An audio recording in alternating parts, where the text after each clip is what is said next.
맞습니다. 유대인의 6월절 고난절입니다. 무엇을 위한 고난인가? 나 자신을 성결케 하기 위한 고난절입니다. 신앙의 본질이 무엇인가? 내 자신을 성결케 하는 것이죠. 그래서 오늘 깨끗한 삶으로 값진 삶의 향기를 만드는 귀한 이 시간이 되기를 소망합니다. 1절로 2절 6월절 엿새 전에 예수께서 베다니에 이르시니 이곳은 예수께서 죽은 자 가운데서 살리신 나사로의 있는 곳이라. 2절 거기서 예수를 위하여 잔치할새 마르다는 이를 보고 나사로는 예수와 함께 앉은 자 중에 있더라 그랬어요. 예수께서 에브라임에 머물러 계시더니 이제 6월절 6일 전에 베다니에 오셨다 그랬어요. 베다니는 가난한 집이라는 의미를 가졌고, 우리는 복음에 가난한 자들이 되어져 있어야만, 영으로 가난한 자가 되어져 있어야만 하나님의 말씀을 받아들일 수 있다는 겁니다. 가난하다는 건 뭐냐? 복음을 받아들여야 하는 자들의 집이다.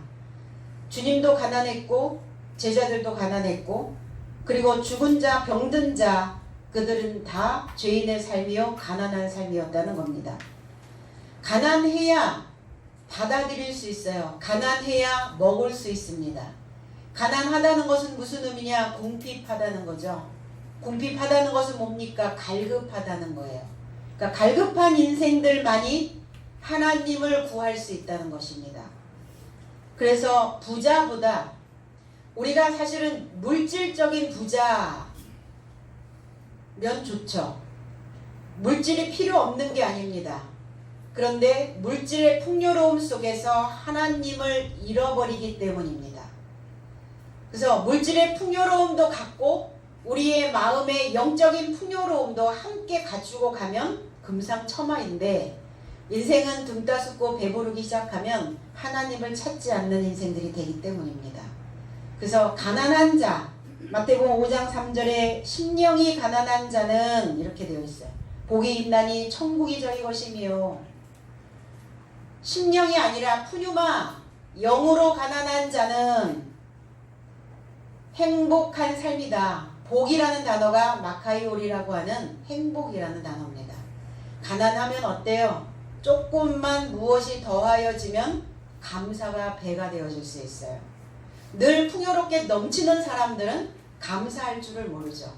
일상생활을 할 수 있다는 것 자체가 우리에게는 너무나 큰 감사인데, 늘 일상으로 돌아가는, 일상이 돌아가는 이러한 삶에는 감사를 잃어버리게 되어 있습니다. 그래서 무엇인가 삶 속에서 궁핍해졌을 때, 일상생활에서 무엇인가 갈급함이 왔을 때, 그 가난함이 되어져 있을 때, 우리는 하나님께서 내게 주었던 그동안의 그 일상이 얼마나 행복한 삶이었는가를 다시 한번 상기할 수 있게 되는 것입니다. 왜 영으로 가난한 삶이 행복한 삶이라고 말씀하셨는가? 하늘나라가 저의 삶의 소유이기 때문이다 그랬어요. 가난한 삶은 하늘을 소유한다고 말씀합니다. 그럼 하늘을 소유한다는 것은 무엇이냐? 하나님을 구하는 자입니다. 하나님의 말씀에 갈급함이 있어 하나님의 말씀을 마시고 하나님의 말씀을 먹고자 구하는 자들이라는 것입니다. 그러니까 우리의 삶의 항아리가 채워지고 있으니 우리는 행복자라고 그렇게 말씀합니다. 인생들은 어떻죠? 더 많이, 좀 더 많이 움켜져야 행복하다고 생각하는 사람들이 있습니다. 근데 우리가 행복해지기 위해서는 무엇을 해야 되느냐? 우리가 가지고 있는 마음의 표준을 바꿔야 행복해질 수 있어요. 그러니까 갈급하여 있는 집에 하나님이 돕는 자가 죽었다가 살아난 곳이기도 합니다. 베다니, 나사로, 하나님이 돕는 자. 결국은 신앙인으로서의 의식이, 그리고 말씀에 대한 개념이 되살아난 겁니다. 그런데 6월절 엿새 전에 그랬어요. 엿새 6일, 여섯이라고 하는 헥스라고 하는 단어, 그리고 날이라고 하는 헤메론이라고 하는 단어. 그래서 6세, 왜 6세 전이었을까? 왜 6일 전에 베다니에 주님은 오셨을까? 그래서 성경에서 표기되어져 있는 날짜, 그 숫자, 인명이나 지명이나 이런 것들은 그냥 표현되어진 것이 아니라 그 속에 담겨져 있는 어떤 의미들이 있다는 것입니다. 이 단어가 히브리어로 넘어가면 쉐시라고 하는 단어입니다. 이 쉐시라고 하는 단어는 나를 연마하는 거예요. 나를 연마하고 나를 또 연마하는 거예요. 그럼 연마하려면 뭐가 필요합니까? 만남이 필요하죠. 어금니의 윗짝과 아랫짝이 만나듯이 만남이 이루어지는 날입니다. 누구와의 만남? 하나님과의 만남이 있는 날이 바로 6이라고 하는 6일이라고 말하고 있습니다.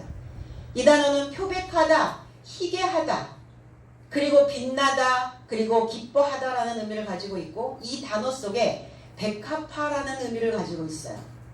백합화, 우리는 뭐래요? 수산, 그리고 소산님이라는 단어, 이 단어가 다 백합이라는 뜻입니다. 열왕기상 7장 22절에 그 두 기둥 꼭대기에 백합화 형상이 있더라. 두 기둥의 공력이 마치니라 그랬어요. 솔로몬이 성전을 세우는 그 상황에서 두 기둥이 있었는데 오른쪽을 야긴이라고 하였고 왼쪽을 보아스라고 했어요. 그러니까 야긴과 보아스라고 하는 두 기둥이 있는데 두 기둥 머리에 그 꼭대기에 백합화 형상이 있더라. 그럼 이 백합화가 무엇이냐? 6이라는 겁니다. 그럼 이 백합화가 되어지는 이 날은 어떤 날이냐? 6째 날이 되어져야 백합화 형상이 되어질 수 있다는 것이에요. 그 야긴이라고 하는 의미는 뭐냐면 그가 세울 것이다 이랬어요. 오늘 여성교 헌신 예배로 세워졌는데 세워지려면 어떻게 해야 돼요? 준비되어져야 되죠. 그러니까 준비가 되지 않으면 세워질 수 없다라는 것입니다. 두 기둥, 오늘의 컨셉과 맞나요? 네, 맞아 떨어지네요. 보아스는 유력자라는 뜻이에요. 유력, 힘이 있다는 거죠. 힘을 가지고 있는 자, 그리고 신속한 의무를 가지고 있어요. 힘을 가지고 있는 자는 어떤 것이든 어떤 일이든 일사천리로 신속하게 그 일들을 처리해낼 수 있다는 겁니다. 그래서 야긴과 보아스라고 하는 두 기둥 꼭대기가 뭡니까? 산 봉우리, 꼭대기, 머리. 이 머리가 그리고 우리의 삶의 시작이 바로 백합화 형상이어야 된다는 것이에요. 머리가 백합이 되는 날은 6째 날이 삶에서 만들어지는 거예요. 백합은 어떤 모양이죠? 나팔꽃 모양의 흰 꽃입니다. 바로 나팔꽃 모양의 흰 꽃처럼 우리의 삶의 공력이 맞춰졌다. 공력이라고 하는 단어는 멜라크토라는 단어인데 하나님이 7째 날에 일을 마치심에 그랬어요. 그 일이 멜라크토를 만든 일이었어요. 그럼 멜라크토가 뭡니까? 대리자예요. 대리자의 직분, 하나님의 사도, 하나님의 제자, 하나님의 자녀, 이게 다 하나님의 대리자로서의 그 일이 완성된 날이 바로 6째 날이요. 그리고 7째 날 하나님의 말씀으로 완전케 되어진 날이라고 말합니다. 그럼 우리가 백합화 형상이 되어져야 되는데 백합화는 뭐냐? 나팔 부는 자의 모습이에요. 어떤 나팔? 6째 나팔을 부는 자. 인생들을 빛나게 해줄 수 있는 하나님의 말씀으로 기쁨을 줄 수 있는 하나님의 말씀으로 그들이 연마되어질 수 있도록 나팔을 불어야 되는 하나님의 직분이 완성되어진 이 날이라고 말합니다. 그러니까 복음의 나팔수로 올바르게 그리고 진실한 삶으로 표백돼야 되는 날이기도 합니다. 그래서 이 단어 속에서 세마포라고 하는 단어도 만들어지고 있어요. 세마포. 물론 가늘게 꼰 배실로 만들어진 옷을 세마포, 가늘새를 써서 세마포이기도 하지만 그게 하얗다라는 뜻이에요. 빛난다는 의미입니다. 그러니까 그리스도 예수께서도 무덤에 들어가셨을 때 세마포를 입으셨다고 이렇게 얘기했어요. 그것이 바로 6째 날 십자가 사건과 만나고 사람이 죽었을 때 어때요? 창백해지죠. 모든 것들을 다 버려진 모습, 그러니까 창백하여진 하얀 그리고 희게 되어진 표백되어진 자의 모습이라는 겁니다. 그리고 이 날이 죽고 살아나는 날을 여섯째 날이라 이렇게 표현하고 있어요. 성경은. 하나님께서 이 날을 기뻐하신다는 겁니다. 우리가 백합화가 되어져서 많은 사람들에게 기쁨을 그리고 빛을 그 복음으로 나팔을 부는 이 날들을 하나님께서 기뻐하신다고 말씀합니다. 예수에게 만찬을 행했다 그랬어요. 잔치입니다. 이 만찬, 식사하는 날, 저녁 만찬 우리 이렇게 얘기하죠. 뭐 아침 만찬을 하나요? 아니면 점심에 만찬을 하나요? 저녁에 만찬들을 많이 하죠. 가족들이 다 모이니까. 그래서 식사하는 날이에요. 그러면은 예수에게 만찬을, 잔치를 베풀었는데 어떤 잔치를 베풀었단 말인가? 계시록 19장 9절로 10절에 천사가 내게 말하기를 기록하라. 어린 양의 혼인잔치에 청함을 입은 자들이 복이 있도다 하고 또 내게 말하되 이것은 하나님의 참되신 말씀이라 하기로 내가 그 발 아래 엎드려 경배하려 하니 그가 나더러 말하기를 나는 너와 민 예수의 증거를 받은 내 형제들과 같이 된 종이니 삼가 그리하지 말고 오직 하나님께 경배하라. 예수의 증거는 대언의 영이라 하더라 그랬어요. 예수의 영을 대언하는 자, 대리자의 직무자. 오늘 만찬은 어떤 만찬이냐? 하나님의 말씀을 먹는 만찬이라는 겁니다. 오늘 그러면 예수께 어떠한 잔치를 베풀어 줬단 말인가? 거기에 있는 그 인생들이 나사로의 인생이, 마르다의 인생이, 또 마리아의 그 인생이 주님의 먹거리가 되어지는 것입니다. 그래서 그 만찬에 초청하려면, 그 잔치에 초청하려면 먹을 게 있어야 될 거 아니에요. 그리고 그 잔치에는 항상 술이 곁들여집니다. 하나님의 극상품 포도주, 최고의 값진 최고의 인생의 그 삶의 술이 그리스도 예수에게 잔치로 만찬으로 대접되어지는 귀한 날이기도 합니다. 오늘 이 잔치에 초청받은 우리 모두가 다 이 만찬에 배불리 드시고 그리고 먹은 삶은 이제 가난한 삶에게 다시 환원시켜야 되는 여섯째 천사로서의 나팔수가 되어지기를 원합니다. 마르다는 여주인이죠. 그러니까 여주인답게 지금 수종을 들고 있어요.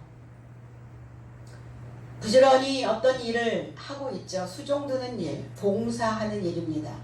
그러니까 마르다도 필요하고 마리아도 필요합니다. 마리아만 필요한 것이 아니에요. 그러니까 우리 삶 속에 마르다적 기질, 마리아적 기질이 함께 공존해 있어야 봉사를 해야 되고 수종을 들어야 되는 그 시간이 되면 주변을 둘러보고 주변을 바라봐서 여주인처럼 우리의 삶이 수종드는 봉사하는 자의 삶도 있어져야 된다는 것입니다. 근데 성경은 어때요? 마르다가 하는 그 일을 우리는 약간 조금 배제시키는 그러한 경향성이 있기도 하죠. 그러나 두 일이 다 있어야 되는 것입니다. 나사로는 예수와 함께 앉았다 그랬어요. 그러니까 앉아있는 이 상태가 그냥 이렇게 똑바로 의자에 앉아있는 것이 아니라 시나 나케이마이라고 하는 이 단어는 기대어 앉아있는 거예요. 비스듬히 기대어 앉아있는 겁니다. 우리가 어떠한 도움이 필요할 때, 내가 어떠한 극한 상황이 있을 때 누구의 어깨가 필요하다 우리는 그렇게 표현합니다. 그래서 기대어 있는 거예요. 누구에게? 그리스도 예수에게, 예수께. 나사로는 지금 기대어 있는 겁니다. 왜 기대어 있을까요? 우리의 몸이 다 기진맥진하였을 때 우리는 우리의 몸을 기댈 곳을 찾게 되는 것입니다. 하나님이 도왔던 나사로 왜 기대어 앉아 있을까요? 상고의 고통으로 기진맥진하여 있는 모습입니다. 나사로는 어때요? 거지, 가난한 삶이었어요. 궁핍한 삶이었습니다. 갈급했습니다. 늘 먹어도 세상에 어떤 것도 채워지지 않았어요. 신앙 안에서도 종교 안에서도 채워지지 않았습니다. 종교 행위로 채워지지 않았던 나사로는 자기의 삶을 새롭게 태어나게 만들기 위해서 그 어둠의 긴 터널을 빠져나와야 했다는 겁니다. 그러니까 그 긴 터널을 빠져나오는 그 파랑만장한 삶에 다 기진맥진하여 지금 기대어 앉아있는 것이에요. 사람은 어떻죠? 지구촌에 살고 있는 모든 동물들은, 사람을 빼고 모든 동물들은 혼자서 출산을 합니다. 그런데 유일하게 지구에서 다른 사람의 도움을 받지 않으면 출산을 할 수 없는 유일한 동물이 인간이에요. 그러니까 누군가의 도움이 필요하다는 겁니다. 우리의 사고가, 우리의 마음이, 우리의 삶이 탄생되게 하기 위해서는 어떠한 최고의 꼭지점에 이르는 고통을 경험하게 되죠. 그러니까 그 고통을 경험할 때, 그 힘든 나날들이 지속이 될 때 우리는 연결되어 있는 자들의 도움이 있어야 된다는 것입니다. 그럼 무엇으로 도와줄 것입니까? 무엇으로 그들의 힘든 부분들을 내 삶에 기대게 만들 거예요?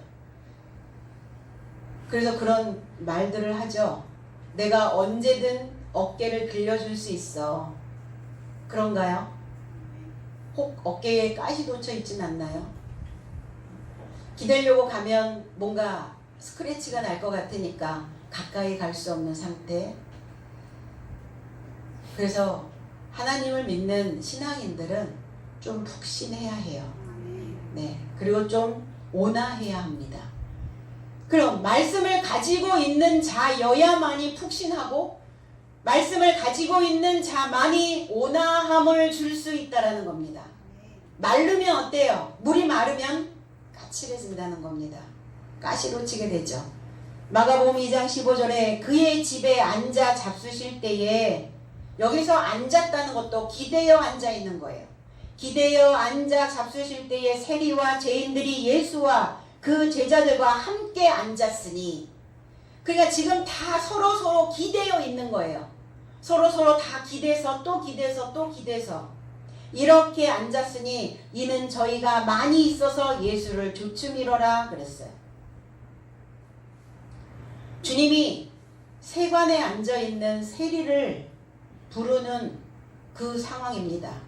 이 자가 누구냐? 알페오의 아들 레위를 보시고 나를 쫓으라 이렇게 말씀하셨거든요.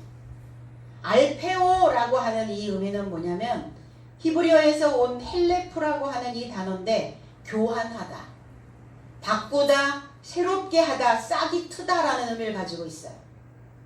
그리고 레위는 뭐냐? 달라붙어 있는, 연합되어져 있는 이런 의미를 가지고 있어요. 레위는 누굽니까? 야곱의 아들이죠. 구약의 레위 지파, 제사장 지파입니다. 그러니까 알페오의 아들, 알페오가 세운 자, 알페오에 의해서 나아진 자. 그러니까 어때요? 교환이 이루어져야 돼요. 바꿔야 된다는 거예요. 이 레위가 달라붙어 있거든요. 어디에 달라붙어 있어요? 구약과 달라붙어 있다는 겁니다.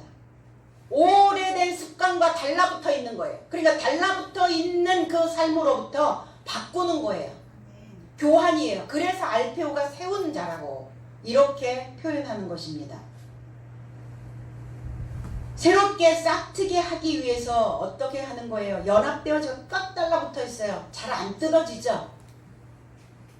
그런데 떼어내야 된다는 겁니다. 쫓아온다는 것은 예수를 좇으니라. 쫓아온다는 것은 그 달라붙어 있는 그 삶으로부터 분리가 됐기 때문에, 떼어내졌기 때문에 쫓아올 수 있는 것이죠. 그래서 떼어내셔서 다시 붙는 거예요. 다시 붙이는 거예요. 그 옛 습관에서 떼어내서 새로운 삶으로 교환하고 바꿔서 새로운 싹으로 다시 거기에 연합하고 결합하게 만들어내는 그 삶이라는 겁니다. 우리나라 말에 아이가 태어나면서 죽을 때까지 우리의 일생을 다 표현한 한 단어가 있어요. 그 단어가 무엇이냐면 떼다라는 단어예요. 떼다. 태어나면서 어떠죠? 태어나면서 탯줄을 가르고 탯줄을 떼죠. 그래서 배꼽을 뗀다 이런 표현을 합니다. 그러면 그 다음에 또 어떻게 하죠? 이제 유아기 때 엄마의 젖을 먹다가 엄마의 젖을 떼야 되죠. 그러면 젖을 뗀 다음에 그 다음에 뭘 합니까? 똥과 오줌을 가리는 그 삶은 이제 기저귀를 떼죠. 뗐다 이렇게 표현합니다. 그리고 첫 걸음마를 걸을 때 어때요? 첫 발을 뗐다 이렇게 표현합니다. 태어나면서부터 지금 점점 성장하는 과정 속에서 떼다라는 단어가 계속 붙습니다. 그리고 첫 걸음마를 배워서 첫 발을 뗀 다음에 어때요? 말을 배우면 입을 떼죠. 입을 떼고 학교 들어가서 한글을 떼면 그때 이제 홀로서기가 가능한 거예요. 다 뗐나요? 이제 이렇게 잘못된 습관에서 떼지 않으면, 이렇게 어린아이의 과정 속에서 떼지 않으면 평생 떼쓰는 이제 응석바지가 되어서 어른으로 바꾸지 못한다는 겁니다. 떼어내야 해요. 그럼 우리는 지금 성장했다면, 성장한 자가 되어졌다면 무엇으로부터 떼야 되는가? 우린 떼었나? 입을 떼고 있나? 아니면 손을 뗐나? 이런 표현들 많이 한단 말이에요. 떼어내야 돼요.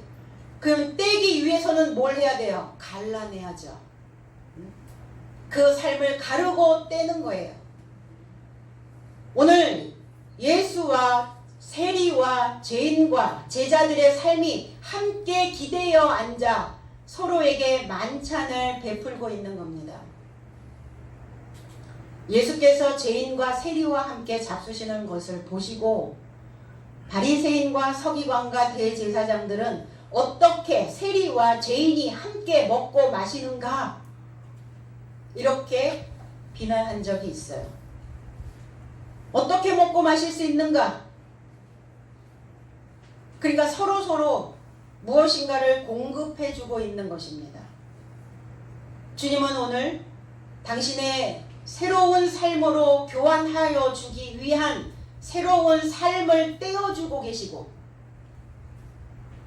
그 떡을, 살아있는 떡을 떼어주고 계시고, 제자들은 떼어진 그 떡을 그들은 먹고 잘못된 삶을 또 떼어내고, 그래서 서로 연결되어져 있는 삶이라는 겁니다. 그 홍합 양식을 하는 거를 보니까 홍합이 이렇게 큰 통에 다 다닥다닥다닥 매달려 있어요. 그런데 그거를 이제 이렇게 채취를 해 보면 홍합이 각자 붙어 있는 게 아니더라고요. 홍합에 이렇게 나와 있는 그 실 같은, 그물 같은, 뭐 이런 찌꺼기 같은, 그게 뭐 족사라고 얘기를 하는데, 그 족사와 족사가 다 연결되어져 있어요. 이제 서로 기대어 앉아 있는 거예요. 왜 그렇게 하냐면 각자 붙어 있으면 떨어져 버리거든요. 그러니까 그 바닷속에, 깊은 그 바닷속에서 살아남기 위해서, 존재되어지기 위해서 분리되지 않으려고 그 족사와 족사가 다 연결되어져 있는 거예요. 그처럼 주님과 제자들과 이 죄인들이 서로 그 족사가 연결되어진 것처럼 다 연결되어져 기대어 앉아 있는 것입니다. 그럼 저와 여러분들의 삶도 그래야 되지 않을까요? 오늘 우리와 저와 여러분들이 다 이렇게 홍합처럼 족사가 나와서 연결되어지는 연결고리가 만들어져야 된다는 것입니다. 그것을 뭐라고 얘기하느냐? 그것이 만찬이라는 거예요. 서로의 에너지를 먹는 겁니다. 기대에 앉아서 그냥 어깨만 단순히 빌려 있겠어요? 단순히 그냥 족사로 연결되어져서 그냥 떨어지지 않도록만 그냥 매달려 있겠어요? 아니라는 겁니다. 서로 다 살아남을 수 있도록 서로에게 양분을 공급하고 있는 것이에요. 그런 것처럼 우리의 삶도 하나님의 선물의 집 안에서 말씀에 기대고 서로 하나님의 성도가 하나님의 자녀된 삶이 서로 기대어 앉아서 필요로 하는 것들을 공급해주는 그 만찬의 삶으로 인생들을 초청해야 된다는 겁니다. 그럼 저와 여러분들이 만찬이어야 되죠. 저와 여러분들이 잘 차려진 밥상이어야 되는 것입니다. 그럼 잔칫날 불렀는데 먹을 것이 아무것도 없네?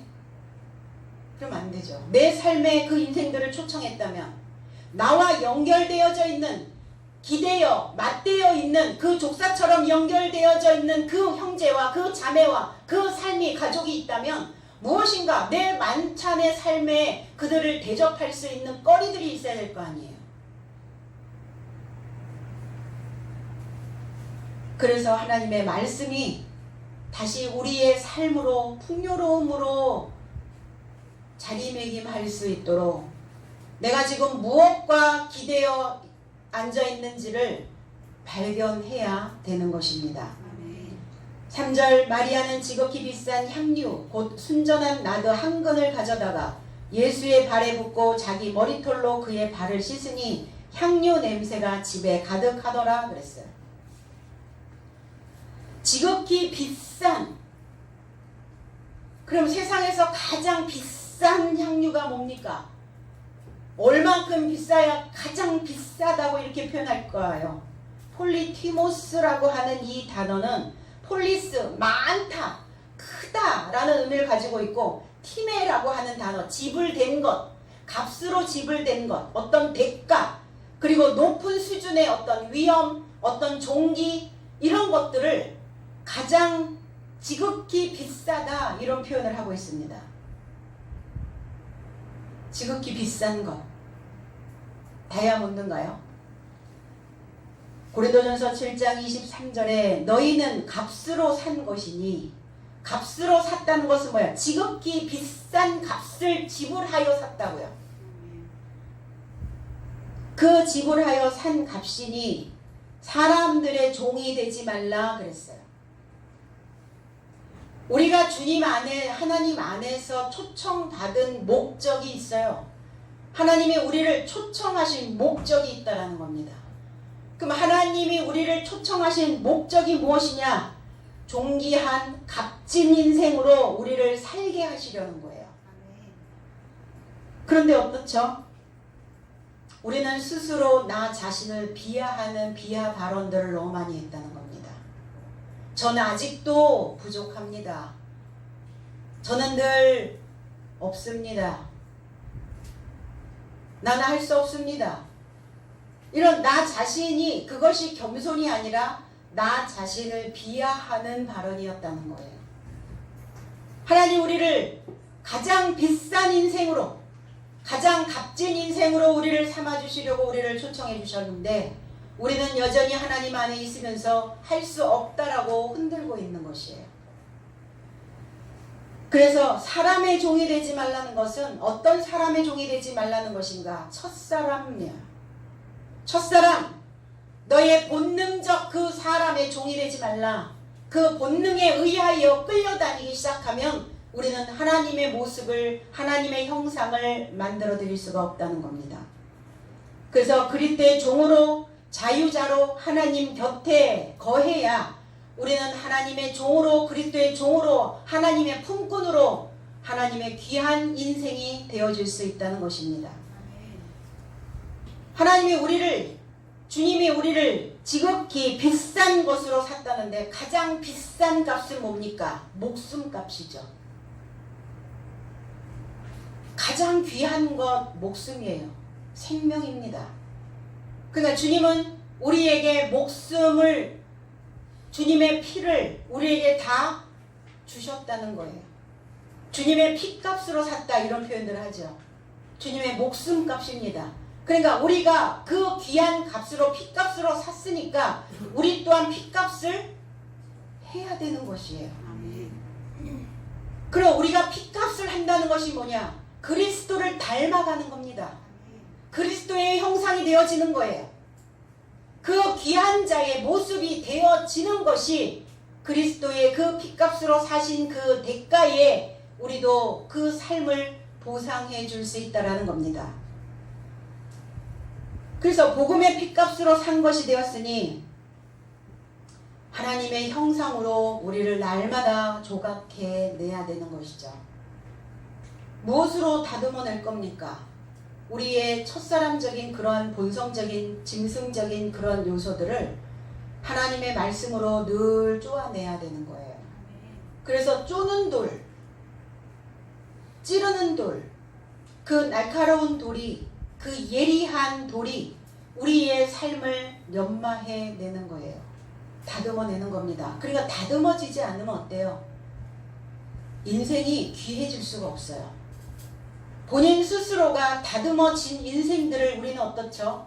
그 사람 보배처럼 존귀한 자로 우리는 그렇게 생각을 하게 됩니다. 그러니까 우리는 늘 날마다 분초마다 우리의 삶을 다듬어내는 그 걸작품으로 나를 만들어내야 우리가 존귀한 자의 삶이 되어져 있어야만 하나님에게 그 존귀한 삶으로 다시 보답해 드릴 수 있다는 것입니다. 오늘 마리아는 지극히 비싼 향유 이랬어요.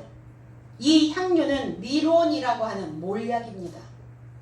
모르, 히브리어에서는 모르, 마라르, 마르 이런 단어가 다 쓰게 하다, 쓴맛. 그리고 인생 마리아 자체가 쓴맛이었어요.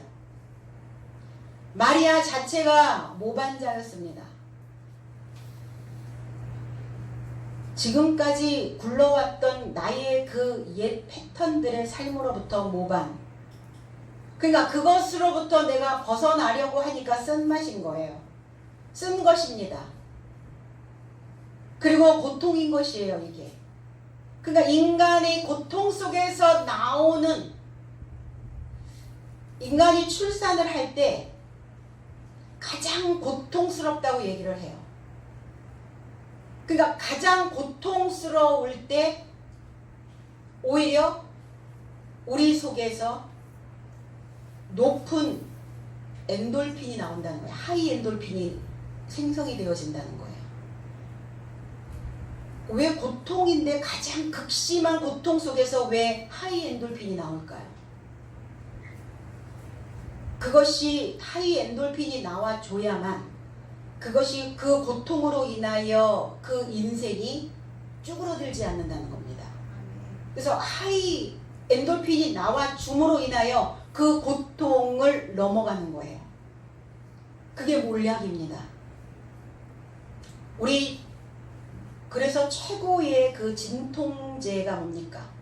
몰핀이 몰핀. 이게 몰핀이라고 한다는 거, 모르라고 하는 단어에서 이 몰약이라고 하는 단어에서 온 거예요. 몰핀. 이 몰약을 지극히 비싼 향유, 이 지극히 비싼 이 몰약이 누굽니까? 마리아 자체입니다. 나의 삶 자체예요. 무엇을 위한 고통입니까? 일상에서 오는 고통, 우리가 삶에서 오는 고통, 누구나 다 경험하는 고통들이에요. 그것이 아니라 나를 표백시키기 위한, 나 자신의 삶을 빛나게 하기 위한, 이제 6째 날이 되어지게 하기 위한 그 고통이라는 겁니다. 그 쓴맛을 경험한 자가 지극히 비싼 향유가 되어지는 것이에요. 그러니까 이 향유가 쓰기만 한 게 아니죠. 인생을 이롭게 만든다는 겁니다. 무엇으로 이롭게 만드는 거예요? 그 고통의 자국이 지나가면 그 고통의 자국을 통해서 우리는 한층 더 올라갈 수 있기 때문입니다. 마리아 자체가 향유인 것처럼 저와 여러분들의 삶도 이제 표면적인, 형식적 그러한 신앙에서 벗어나는 이 괴로움이 내 삶에서 경험되어졌을 때 그 자체가 몰약이 되어질 수 있다는 거예요. 그냥 몰약 향기가 되어져서 방울방울 증류수로 순도가 높은 증류수가 되어지는 거예요. 증류수. 이 몰약이 뭐냐? 증류수입니다. 증류수가 뭐예요? 내 속에서 불순물이 다 제거되어진 정제된 물을 우리는 증류수라고 얘기를 해요. 순수한 상태의 물이 되어지는 것입니다.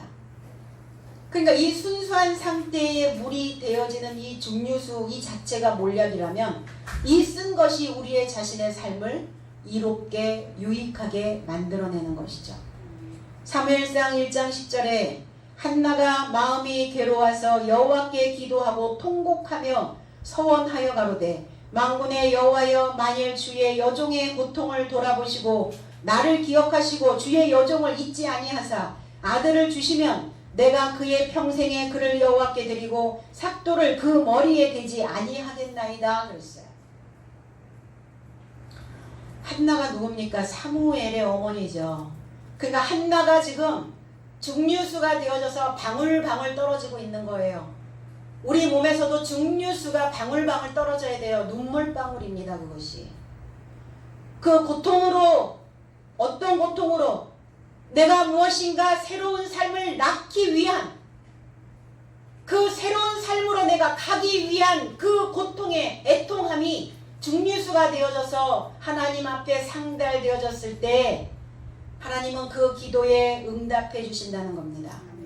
바로 한나가 마음이 괴로워서 스스로 증류수가 되고 있는 거예요. 모략이 되어지고 있는 겁니다. 향유가 되어지고 있는 것입니다. 사무엘이란 단어는 하나님께서 들으신 바 되었다. 하나님께서 들으신 바 되었다라는 것은 뭐냐면 하나님을 지각했다는 거예요. 하나님을 지각하고 하나님을 사고하고 있다는 거예요. 내가 하나님을 사고하고 있을 때 하나님께서 내 소리를 들으신 바 된다고요. 나는 하나님을 사고하고 있지 않는데 내가 기도만 한다고 하나님이 내 기도를 들으시겠는가? 그렇지 않다는 겁니다. 내가 하나님을 지적으로 지각하고 있을 때 하나님께서 들으신다는 거예요. 그건 뭐냐? 하나님이 지적으로 지각이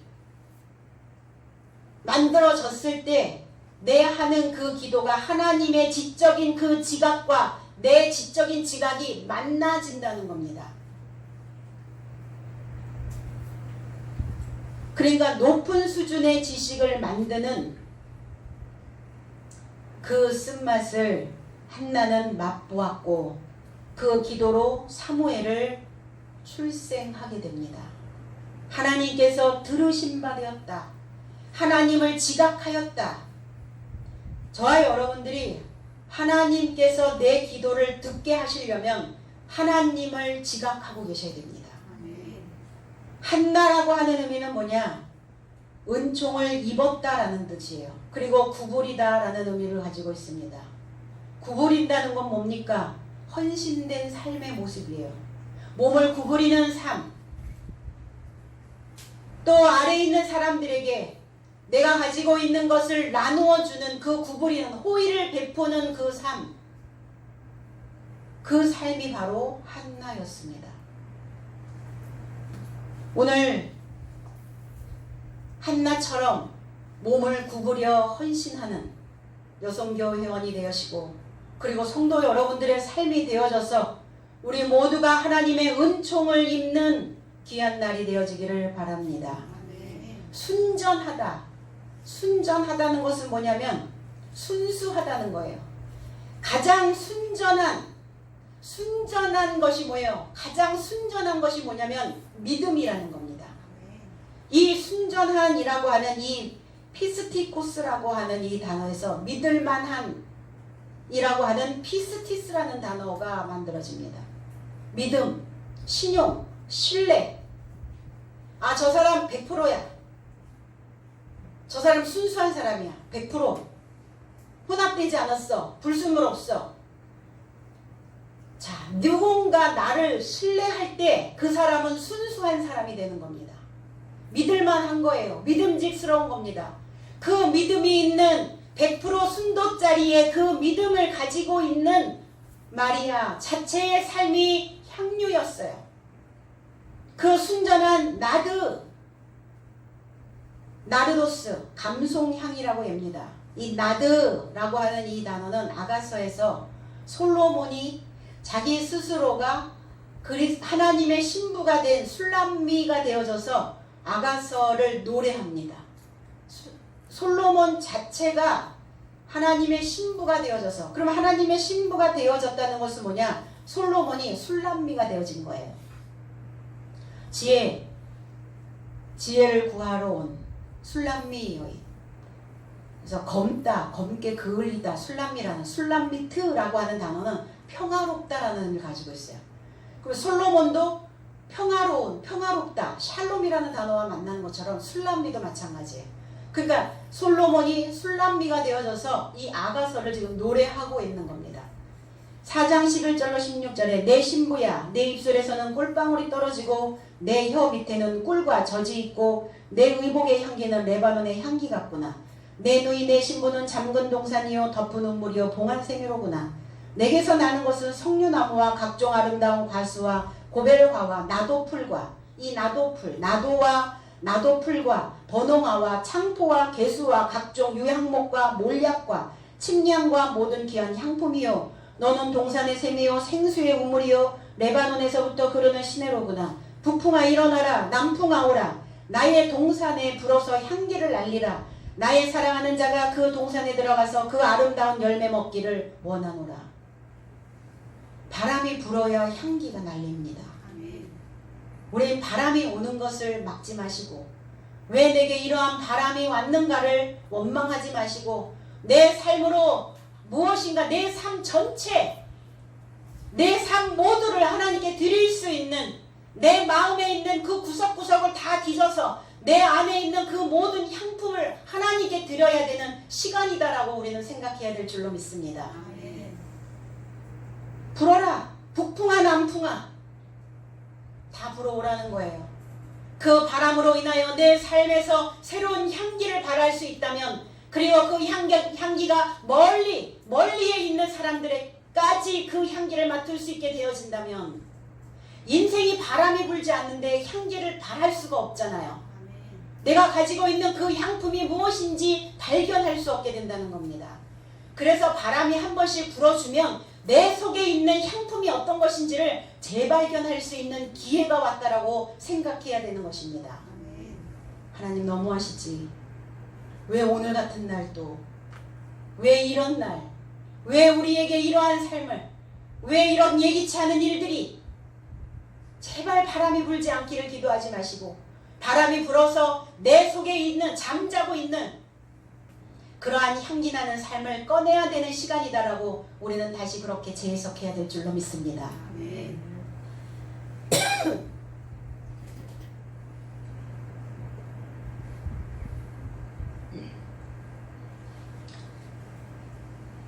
그래서 한근, 이 리트라라고 하는 단어인데, 이 한근은 무게를 다는 거죠. 그리고 중량을 다는 그램입니다. 327g이래요. 한근은 327g. 327g이 얼마나 큰가요? 한근이니까. 이 327g이 그 향품, 그 향내 나는 나드 향이라는 겁니다. 그 나드 향이 뭐냐? 믿음입니다. 믿음. 하나님을 믿는 믿음. 세상이 온통 난리 북새통이어도, 세상이 다 뒤집어져도 하나님을 믿는 그 믿음이 나드 향이 되어져서 병들고 가난하고 처절하고 일어날 수 있는 힘이 없는, 기력이 없는 그들에게 그 향기로운 삶으로 그들을 치료하는 것입니다. 그래서 전체, 나는 과연 하나님께 나의 전부를 드리고 있는가? 나의 전체의 삶을 하나님께 지금 바치고 있는가? 하나님께 믿음직스러운 삶으로 나의 모두를 헌신하는 그 신앙이 값비싼 나그향이라는 겁니다. 오늘 예수의 발에 그 나드 한 근을 부었습니다. 발에 부었다는 것은 예수께 정복당하기를 원하는 것이고, 그리고 예수의 발에 부은 것은 내가 주님의 발 아래 복종하는 삶을 의미하고 있습니다. 믿음이죠. 믿음으로 가기를 원하는, 하나님을 믿는 그 구석이 있어서 항상 그 마음이 항상 든든한, 그 든든함이 항상 유지가 되어지는 그 인생으로 가기를 원하는 것입니다. 우리 인생의 행보예요. 발은. 이 발이 복음을 전하는, 많은 인생들을 빛나게 하고 많은 인생들을 희게 만드는 그러한 발이 되어지기를 원하는, 그 머리털로 씻었다라고 하는, 씻었다의 의미는 에크마소라는 단어예요. 에크라고 하는 이 단어, 무엇인가 바깥으로, 바깥으로 지금 나오는 거예요. 어떤 활동의 시작을 의미하고 있습니다. 어떤 것으로부터 어떠한 삶의 시작이 만들어지는, 어떠한 삶의 지금 원천이 만들어지고 있는 시점이라는 겁니다. 이 마사오마이라고 하는 이 단어, 에크마소, 마사이마이, 이 두 단어의 합성어인데, 이 마사오마이라는 단어는 압착하다, 깨물다라는 의미를 가지고 있어요. 그럼 머리털이 뭐죠? 머리에서 돋아난 것이죠. 머리털보다 많은 우리의 생각, 머리털과 같이 많이 나와 있는 그 지식, 머리털처럼 돋아난 그 하나님의 지식으로 활동을 시작하는 마리아의 삶의 굳은 의지를 지금 말하고 있는 거예요. 뭔가 지금 시작하겠다는 거죠. 뭔가 활동을 하겠다는 겁니다. 왜 깨물었을까? 왜 깨물다라는 단어가 이 시즌이라는 단어와 만날까요? 우리 어떠한 것을 시작할 때 어때요? 두 주먹 불끈 쥐고 어금니 깍 깨물고, 이거 깍 깨물고 굳은 의지를 지금 나타내고 있는 거죠. 그 지혜로, 믿음으로 하나님의 삶에 동참하기를 원하는, 그리고 무엇인가 새로운 것들을 만들어내고자 하는 그 결단을 의지로 보여주고 있는 모습입니다. 그래서 깍 깨물잖아요. 어금니 깍 깨물고 입술 깍 깨물고, 깨물다라는 단어죠. 그 굳은 의지를 보여준 마리아, 그 삶의 향유 냄새가 그 집안에 가득하더라 그랬어요. 향유, 오스메라고 하는 단어, 냄새를 풍기다, 이런 의미를 가지고 있어요. 모든 사람들에게는 다 냄새가 납니다. 그 사람만의 독특한 체취가 있어요. 그러니까 악취도 있고 향기도 있죠. 과연 나는 어떠한 냄새를 가지고 있는가? 저 사람 냄새난대요. 뭔가 좀 수상한 일을 하면 냄새난다는 표현을 한다는 겁니다. 어떠한 향기를 가지고 있길래, 어떠한 냄새를 소유하고 있길래. 오늘 우리는 마리아처럼 모반을 하고 있다면, 나의 과거의 오래된 습관으로부터 배반을 하고 있다면, 모반을 하고 있다면, 오늘 그 향유 냄새로 내 마음의 집에 가득하게 될 것입니다. 오늘 하나님의 말씀을 통해서 내 인생에 바람이 불었을 때 그 바람을 이겨내기 위해 믿음으로 연합되어져 있다면, 오늘 우리의 삶에 좋은 향기가 가득 채워질 것입니다. 사람의 생각은 그 닥쳐오는 그 삶으로 인하여, 닥쳐오는 환경으로 인하여 비관하고 낙심하지만, 우리가 그것을 다른 시각으로 돌리기만 하면 우리는 그 삶을 뚫고 지나갈 수 있는 그 믿음이 있다는 것입니다. 고린도후서 2장 14절로 15절에 항상 우리를 그리스도 안에서 이기게 하시고 나의 삶으로 인하여 각처에서 그리스도를 아는 지식의 냄새를 나타내시는 하나님께 감사하노라. 우리는 구원 얻은 자들에게나 말하는 자들에게나 하나님 앞에서 그리스도의 향기이기 때문이다 그랬어요. 어떤 냄새인가? 지식의 냄새가 나야 되는 거예요. 저질스럽지 않은 냄새, 고차원적인 냄새, 높은 수준에서 나오는 그들의 언어와 그들의 생각과 그들의 태도와 마리아의 그 향유는 뭡니까? 그의 삶의 태도였고 그의 눈빛이었고 그의 제스처였고 그의 높낮이의 억양이었고 그 삶의 전체 모든 것들이 다 향유였던 것처럼 내 삶에서 나오는 그 모든 것, 내 삶에서 나오는 일거수일투족 그 모든 것들이 다 그 지식의 냄새를, 향기를 뿜어낼 수 있는 그러한 자들이 되어져야 된다는 겁니다.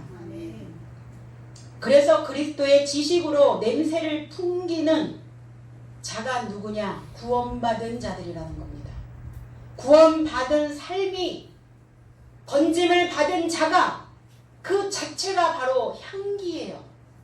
향기를 뿜어낼 수 있는 삶이라는 겁니다.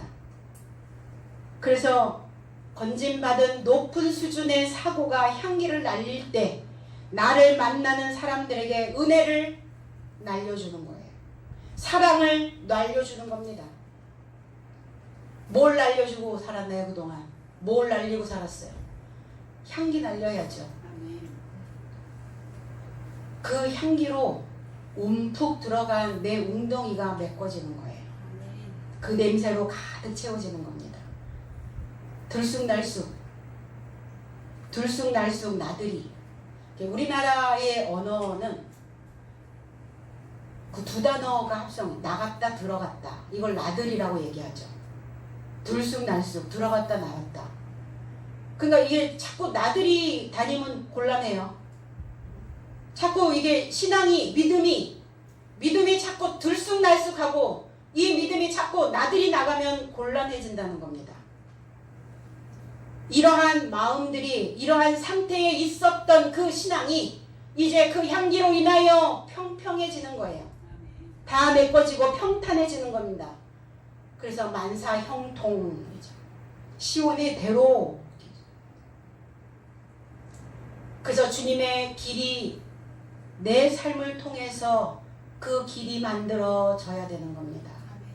평평한 길, 평탄한 길. 물로도 채우지만 향기로도 움푹 패여있는 웅덩이를 메꿔야 되는 겁니다. 오늘 부디 우리 모두가 다 향기나는 믿음직스러운 그 믿음의 향기, 그 나드로 이제 우리의 지식으로, 높은 지식의 수준으로 승전가를 부르는 저와 여러분들의 삶이 되어지기를 주님의 이름으로 축복합니다. 기도하겠습니다.